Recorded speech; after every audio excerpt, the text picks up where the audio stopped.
Levantai-vos, levantai-vos,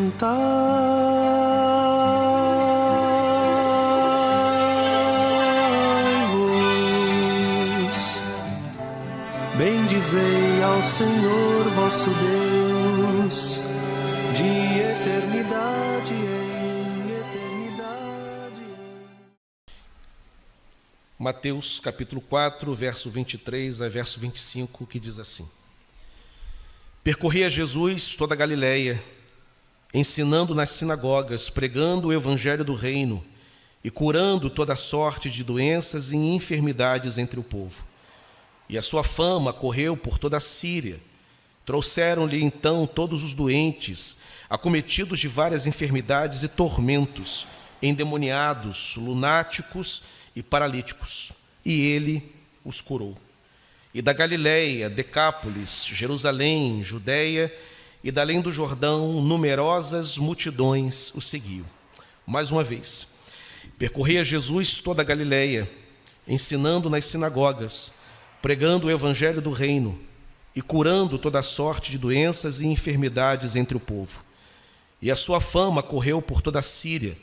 Trouxeram-lhe então todos os doentes, acometidos de várias enfermidades e tormentos, endemoniados, lunáticos e paralíticos, e ele os curou.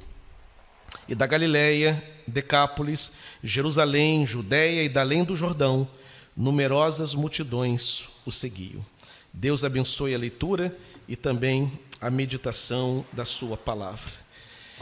Estamos diante do início do ministério público do Senhor Jesus Cristo. O evento anterior a esta passagem é a ocasião em que ele sai vitorioso da tentação provocada pelo diabo. Quando o diabo aparece no deserto, fala com ele e o tenta por 3 vezes. Antes disso, ele fora batizado. É batizado, é conduzido ao deserto pelo Espírito, assim diz a Escritura, para ali ele ser tentado. E quando tentado, ele sai vitorioso da tentação, das 3 tentações. Era, portanto, a chancela, a vitória sobre o mal, após o batismo e a unção que ele recebeu, era a chancela para iniciar o seu ministério como pregador e também como um taumaturgo, um operador de milagres, aquele que proclamaria a chegada do reino de Deus, pois esta era a mensagem do Senhor: é chegado a vós o reino de Deus, e ele era aquele que estava implantando o reino de Deus na terra. E com a implantação do reino de Deus, uma expressão desse reino surge no tempo e na história. E a igreja, ela é a expressão mais nítida e excelente do reino de Deus. A igreja não limita o reino, mas ela expressa o reino. A igreja sinaliza o reino entre nós, pois a igreja é a única instituição que prega o evangelho. Nenhuma outra instituição tem a missão de pregar o evangelho. Há instituições valorosas e que têm missões nobres.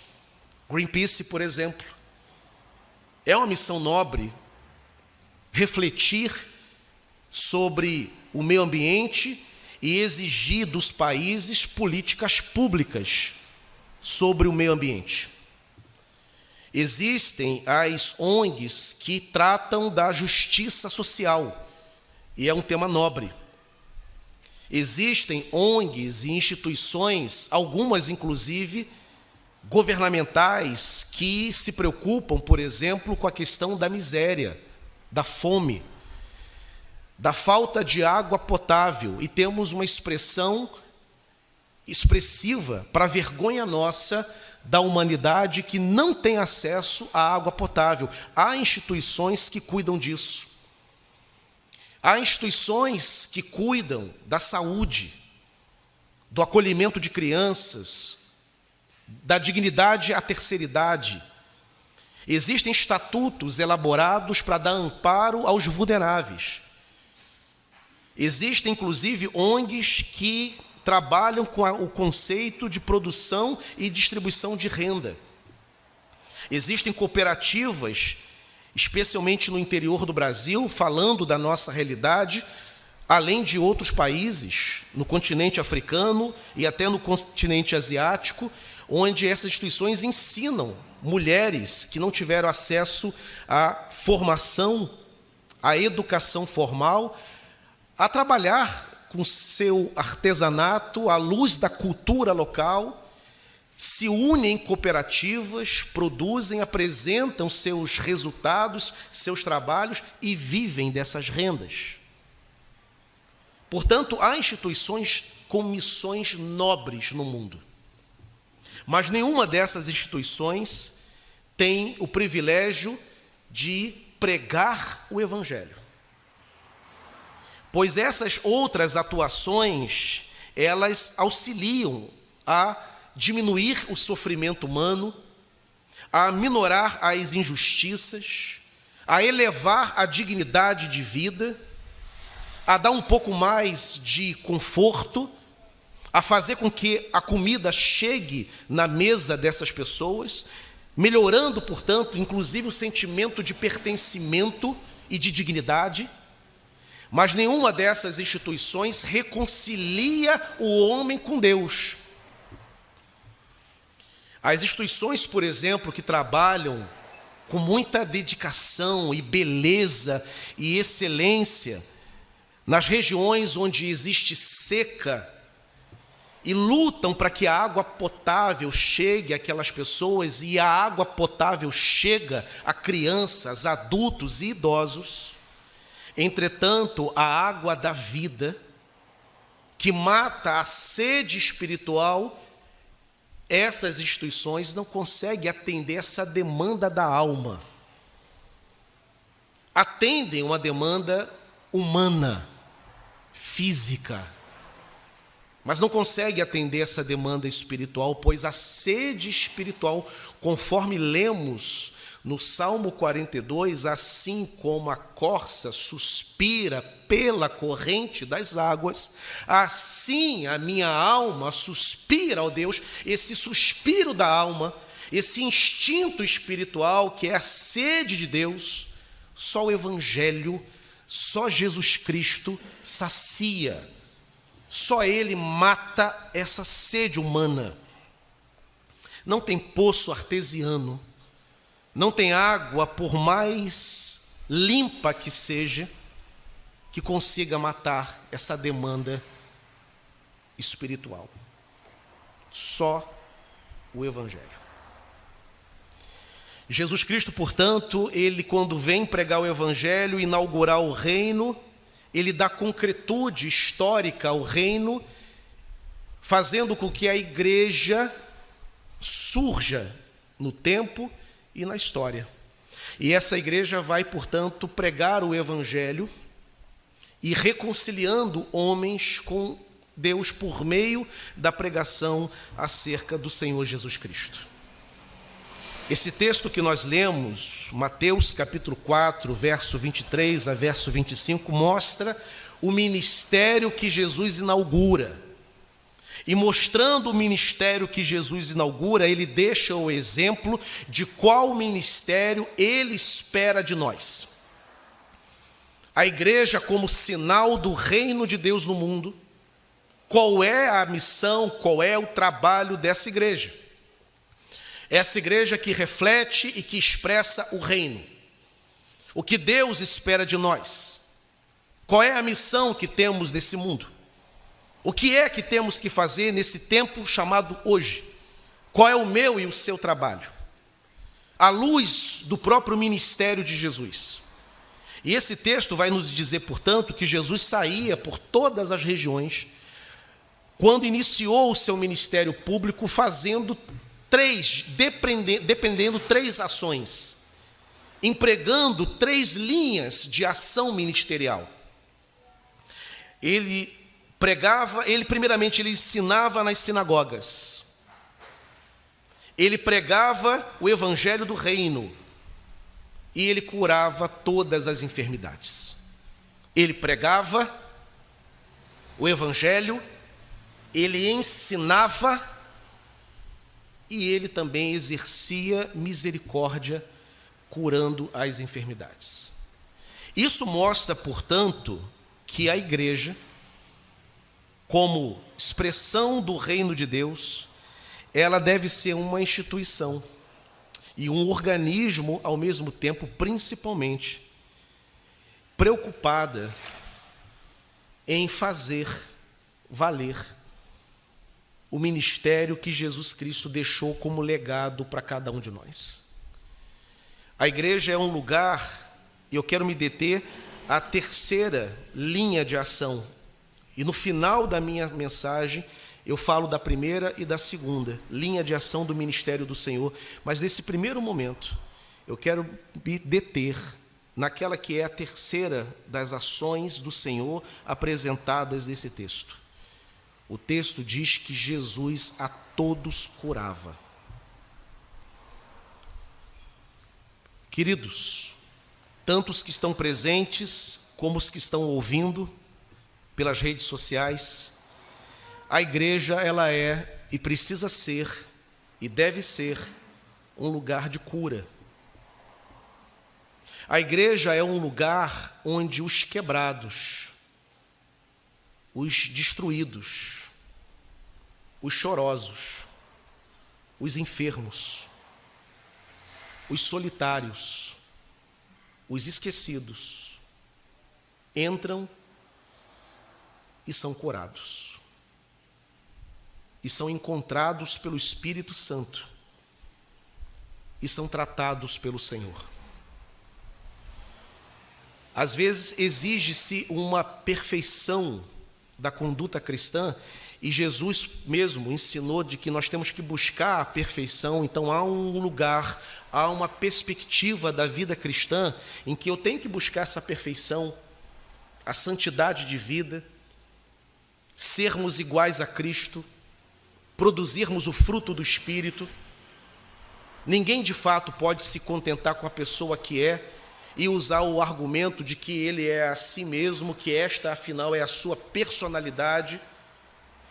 Esse argumento não passa no crivo da Escritura, porque existe uma transformação operada pelo Espírito, em que a pessoa mais veemente se torna uma pessoa doce, gentil, que eram características do Senhor Jesus.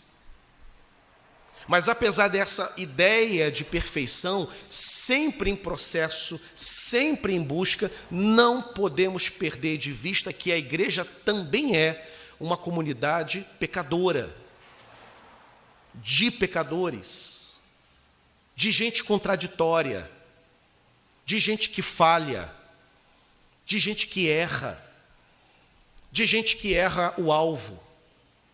E pecado, numa das definições mais conhecidas, pecado é errar o alvo. E quando estes que erram o alvo, que sofrem, entram para a comunidade da fé, eles precisam encontrar esse lugar de cura e de transformação. O texto diz que as multidões seguiam Jesus e as pessoas o procuravam levando suas enfermidades, seus dissabores, seus sofrimentos. Até lunáticos e endemoniados eram conduzidos e eles eram ajustados. Os endemoniados eram libertos. Os lunáticos eram centralizados. Os enfermos físicos eram curados. Os perturbados eram estabilizados, porque estavam diante do Cristo que tudo cura, que a todos cura e a todos conserta. Igreja, lugar de cura. A igreja é o lugar onde você vem trazendo as suas dores e os seus sofrimentos mais intensos, na certeza de que você encontra lugar entre nós. A igreja, portanto, é o lugar de cura das enfermidades, sejam elas quais forem. Enfermidades físicas, enfermidades mentais, enfermidades psicológicas. E aqui você encontra a cura, porque Cristo está presente aqui. Ele está no meio de nós, louvado seja o teu nome. E você não precisa voltar para casa do jeito que você entrou aqui. Aliás, você deve fazer questão, no melhor sentido do termo, fazer questão de voltar para casa liberto, livre, curado, restaurado, tranquilo, em paz.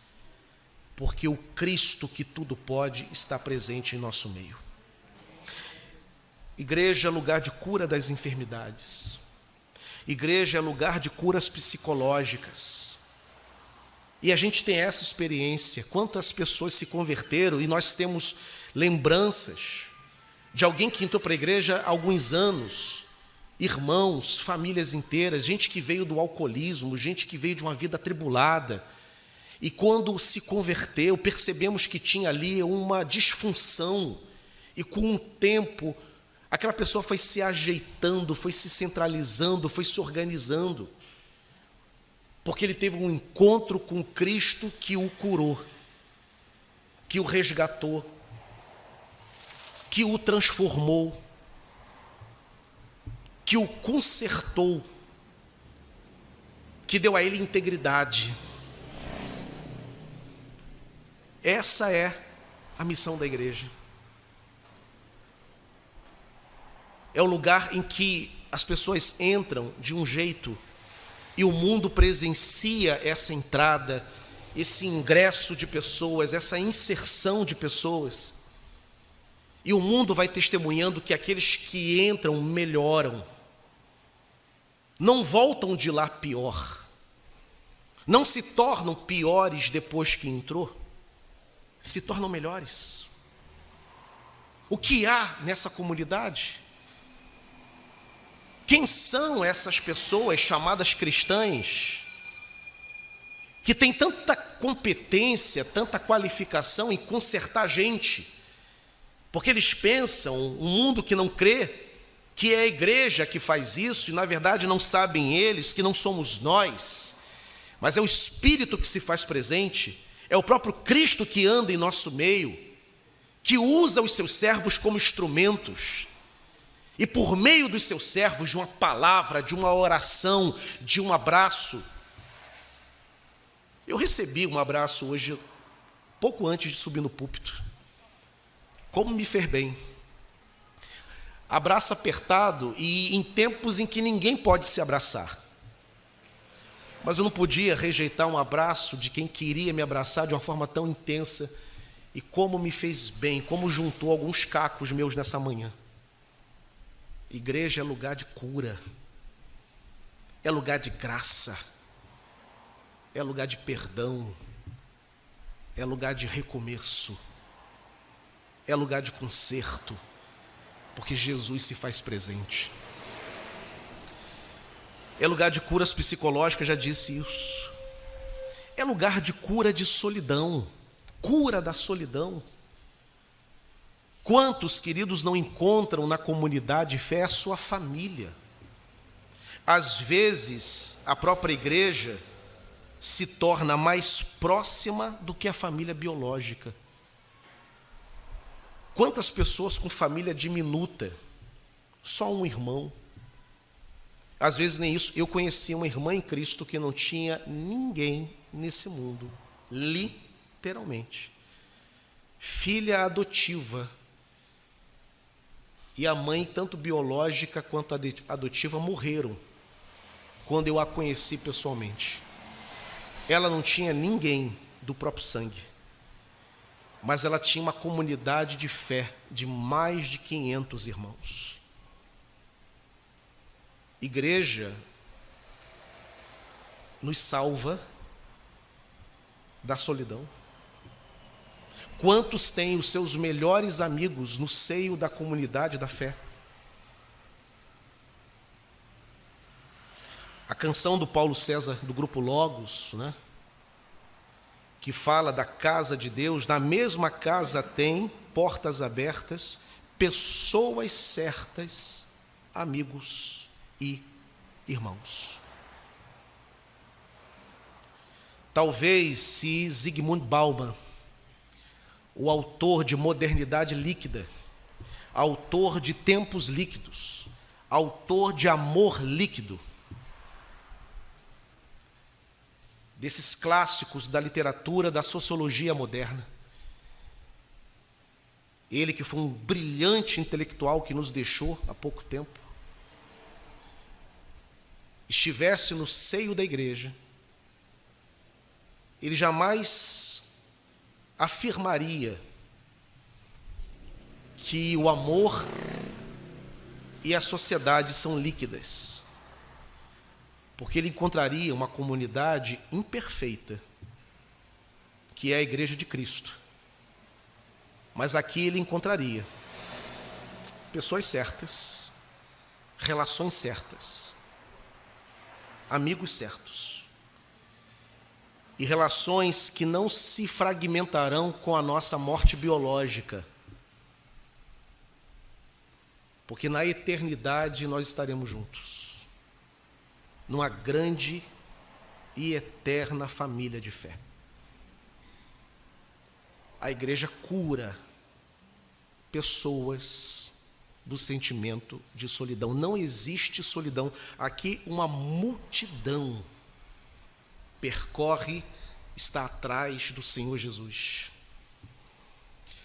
A justificação é pela fé. A comunidade da fé não é mediadora e nem garantidora da salvação. Você tem que ter um encontro pessoal, você e Cristo. É individual. Mas depois que temos o nosso encontro com Cristo, Ele nos enxerta na videira, que é Ele próprio, e nos tornamos ramos dessa videira.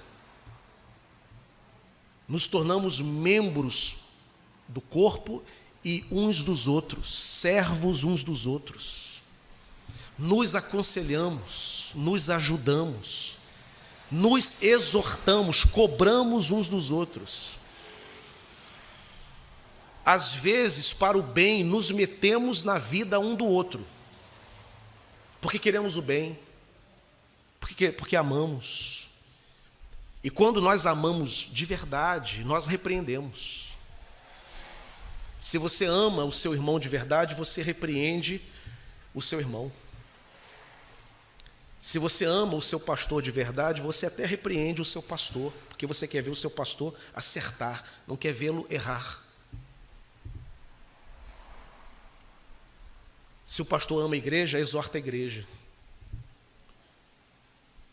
Se o pastor ama os presbíteros, ele repreende duramente os presbíteros, porque vê os presbíteros acertarem. Se os presbíteros amam o pastor, eles exortam o pastor, porque quer ver o pastor acertar para o bem da igreja. Eu entro para a igreja, acaba o discurso de que a vida é minha e eu faço dela o que eu quiser, à luz da Bíblia. Isso não existe.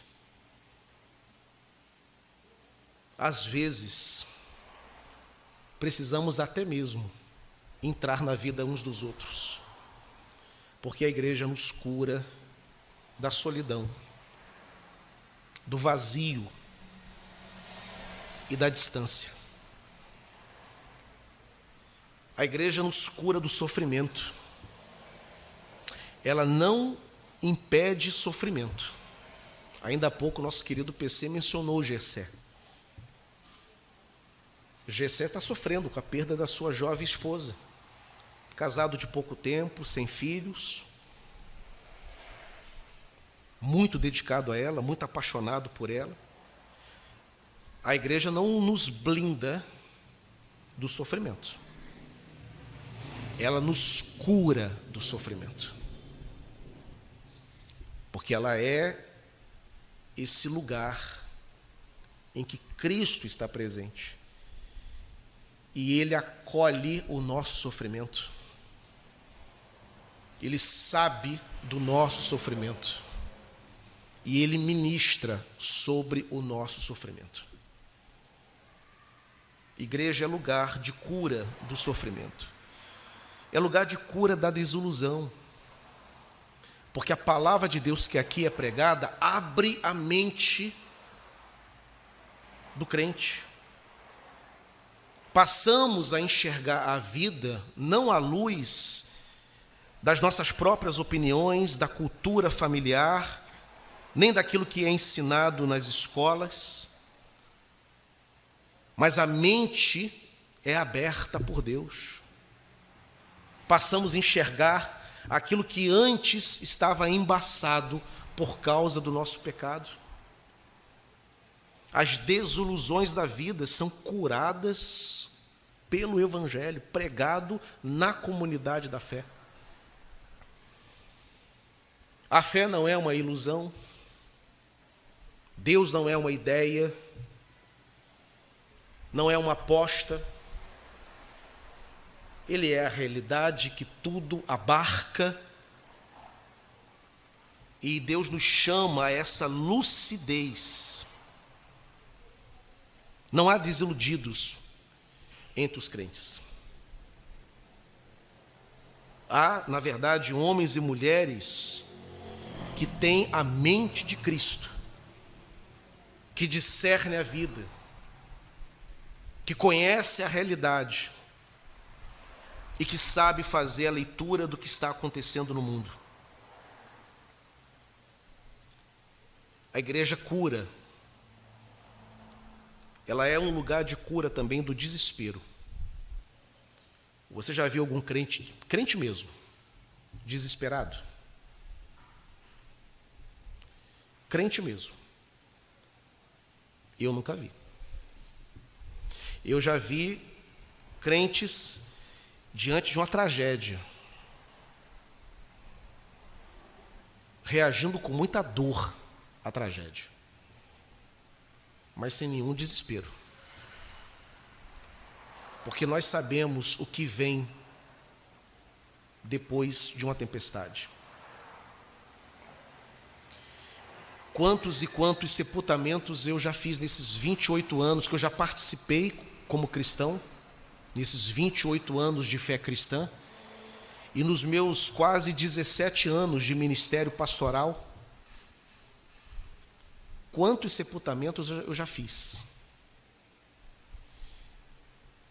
Eu já realizei sepultamentos de suicida, de gente que se enforcou, lá na igreja congregacional de Andorinhas. A mãe triste, mas sem desespero, consolada pelo Espírito de Deus, pois sabia que tudo que cabia a ela como mãe fazer foi feito. Eu já vi crentes diante da morte cantando. Eu lembro de um senhor da igreja evangélica fluminense, a nossa igreja mãe do congregacionalismo brasileiro. Um senhor que usava suspensório, servia todos os dias na cantina. Ele gostava muito de conversar conosco, com os seminaristas da época. Eu lembro quando ele ficou gravemente enfermo. No dia da sua morte, o seu filho estava perto dele, dentro do hospital. E na hora que ele estava se preparando para morrer, quando os sentidos estavam já se enfraquecendo, depoimento do filho dele, testemunho do filho dele, ele no leito do hospital, olhando para cima, de repente aquele homem estende as duas mãos e começa a dizer glória, glória, glória. Os médicos não entenderam o que estava acontecendo, os enfermeiros menos ainda. O filho sabia o que estava acontecendo. Ele estava vendo o céu se abrir. Não há desespero diante da morte. A morte é a pior notícia que um homem pode receber, pois ninguém quer morrer todos querem viver, porque a Escritura diz que Deus colocou no coração do homem a eternidade, Ele pôs no coração do homem a eternidade. Todos nós queremos viver. E diante daquele momento derradeiro, glórias, louvores estarem sendo oferecidos, só o crente que tem a certeza de que do outro lado, que o que está reservado e a sua espera é infinitamente melhor. Ele sabe que lá do outro lado está o Senhor de braços abertos o esperando.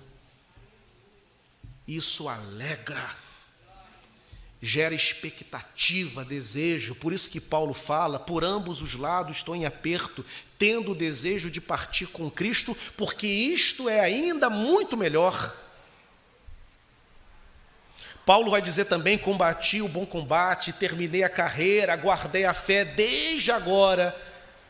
A coroa da justiça me está guardada, a qual o Senhor, reto juiz, me dará naquele dia.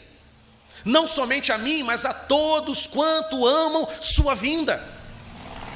Paulo estava preso. A condenação acabara de sair.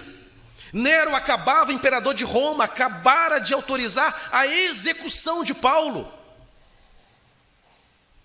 Ele sabe que os dias se findam. Qual é a certeza de Paulo? Há um reto juiz me aguardando. Há uma coroa que me espera, que será colocada sobre a minha cabeça. Uma das mais testemunhais, viscerais cartas de Paulo é escrita naquele momento. A sua última carta, que é o seu testamento ministerial, que é a segunda carta a Timóteo. Diante da morte, o homem está escrevendo carta. Diante da morte, o homem tem certeza que está indo para a glória. A igreja cura a desesperança, a falta de certeza na vida. Ela cura os descaminhos. Essa é a igreja onde Cristo se faz presente. Por isso que o texto diz, todas as multidões vinham trazendo perturbados, lunáticos, todas as enfermidades, e ele, o Senhor, a todos curava. Ninguém voltava do mesmo jeito para casa. Todos eram consertados, passavam pela moenda do Senhor. Ela cura a igreja com a presença de Cristo a falta de esperança. Ela cura também, ela promove curas espirituais. Porque há sim problemas espirituais, há problemas, queridos, que os médicos não conseguem curar.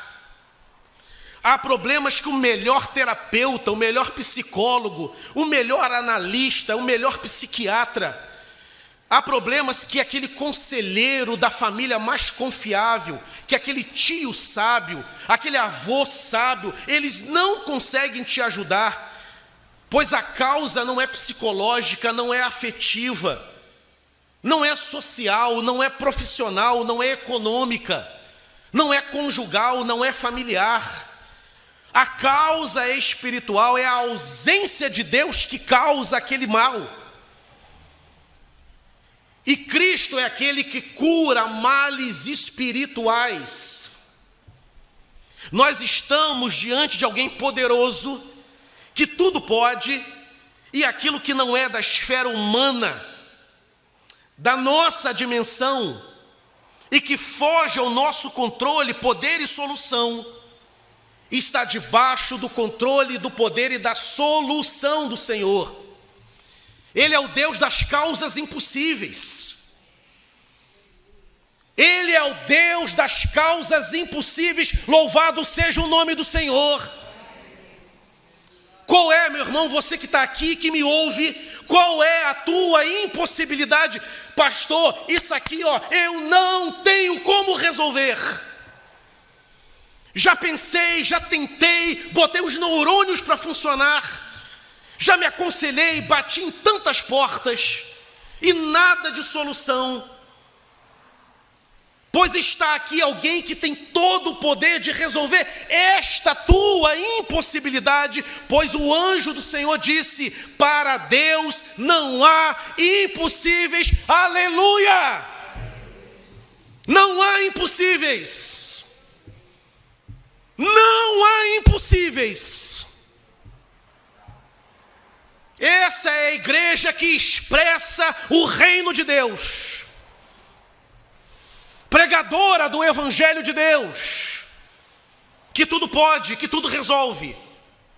A igreja, portanto, é lugar de curas espirituais.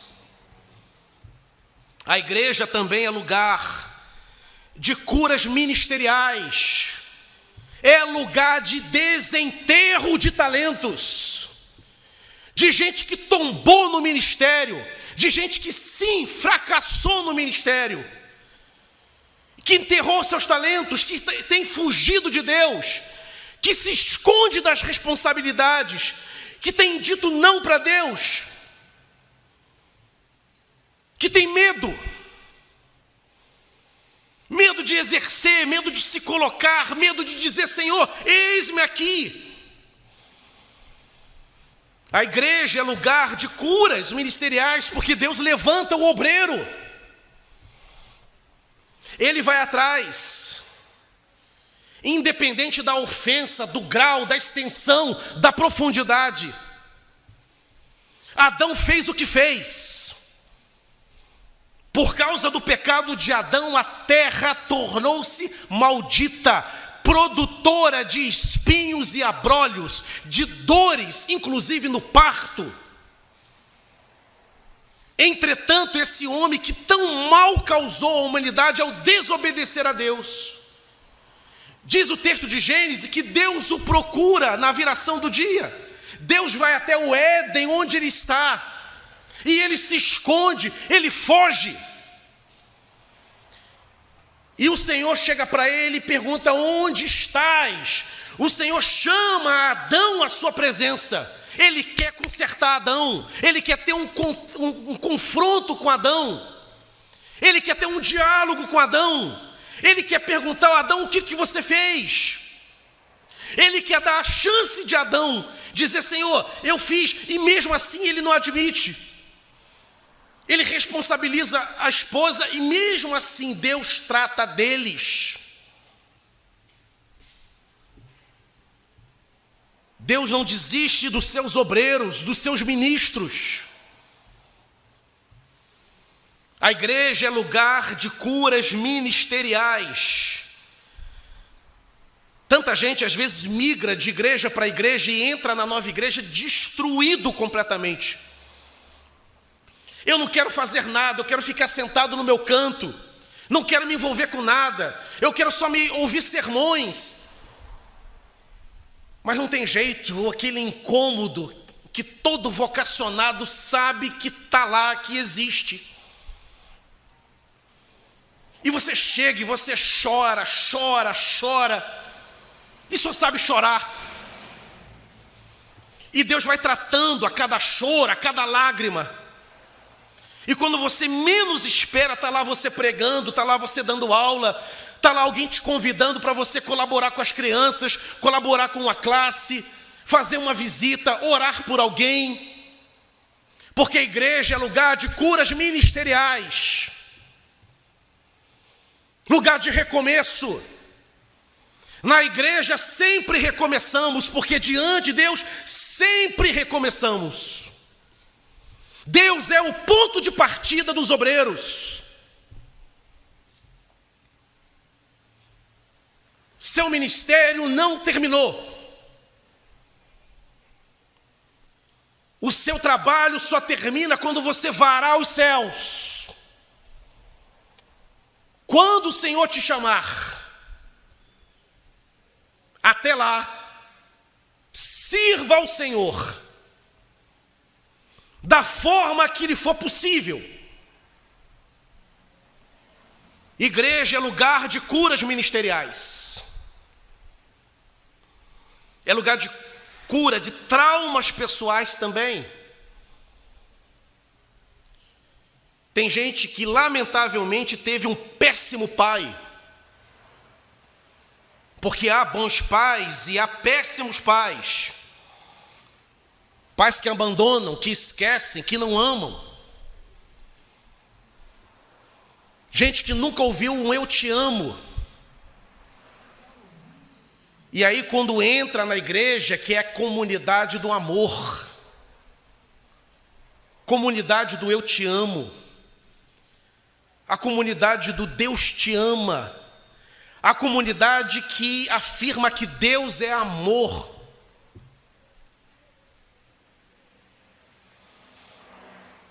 Eu lembro do meu tio Luizinho, que eu não conheci pessoalmente, irmão de minha mãe, comunista, líder sindical, do Sindicato da Construção Civil, ateu. Eu escrevia cartas para ele quando eu era jovem, e eu terminava as minhas cartas com um texto, com um versículo de João: Deus é amor. E ele dizia assim para mim: eu não creio em Deus, Idauro, mas se eu acreditasse, eu concordaria que Deus é amor. Quanta gente é crescida sem um pai, e quando se converte, encontra um pai que está nos céus.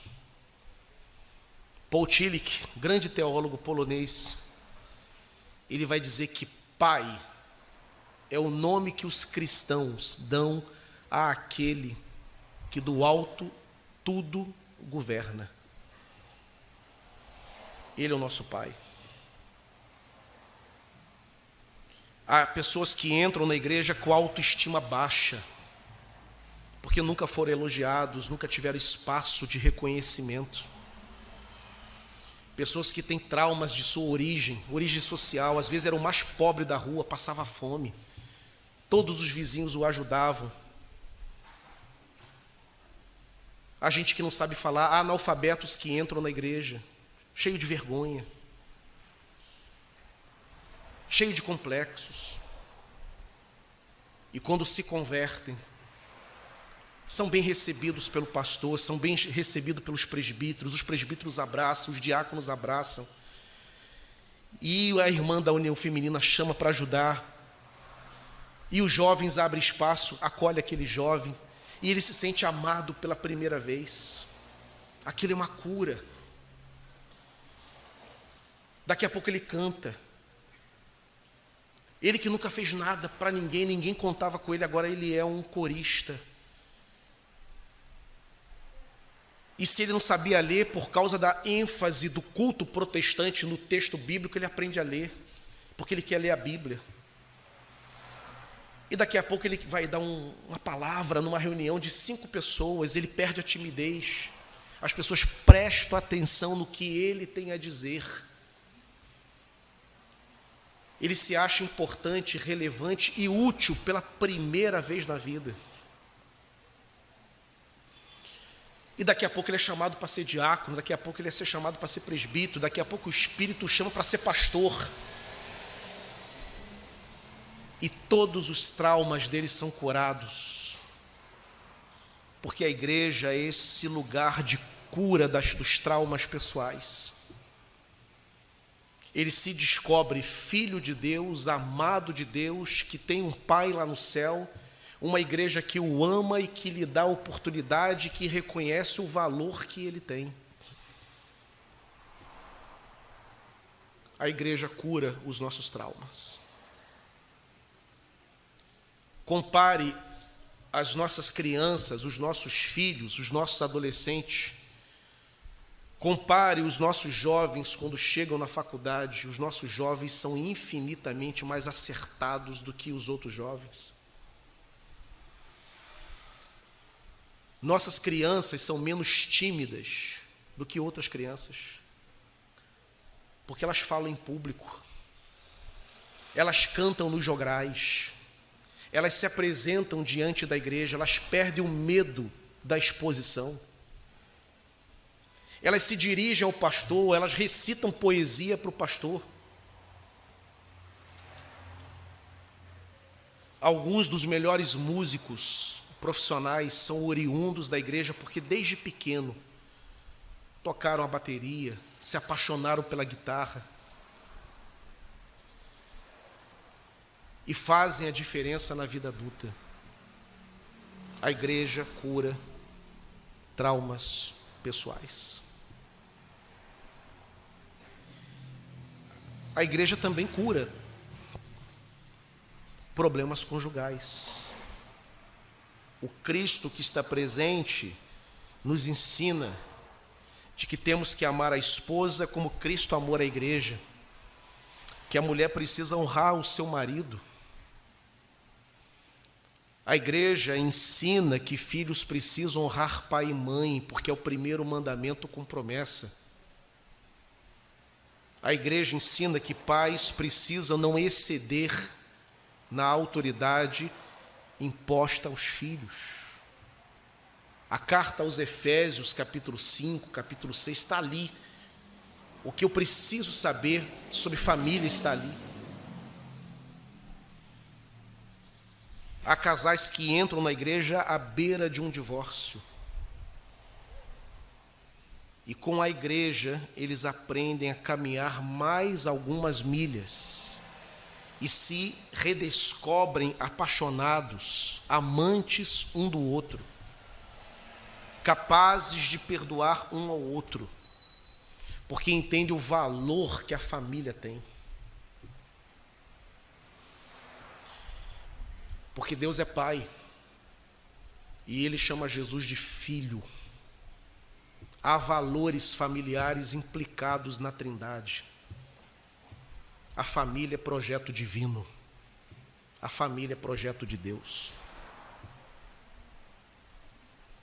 Tudo isso nós encontramos na igreja que prega o Evangelho. É isso que você encontra quando você entra para uma comunidade onde Cristo está presente. A minha oração nessa manhã é que, como as multidões que percorriam atrás de Jesus e encontravam tudo isso, todas as formas possíveis de cura, que eu e você encontremos nessa manhã também. Sejamos curados, irmãos. Qual é a cura que você precisa nessa manhã? Do que você tem que ser curado? De qual medo tem que ser curado? De qual medo tem que ser liberto? De qual problema tem que ser curado? As ofertas são muitas. As respostas são muitas. Mas aquele que cura é um só. Jesus de Nazaré. Jesus Cristo. Ele está aqui. E Ele vai te curar nessa manhã. Amém? Bendito seja o nome da tua glória.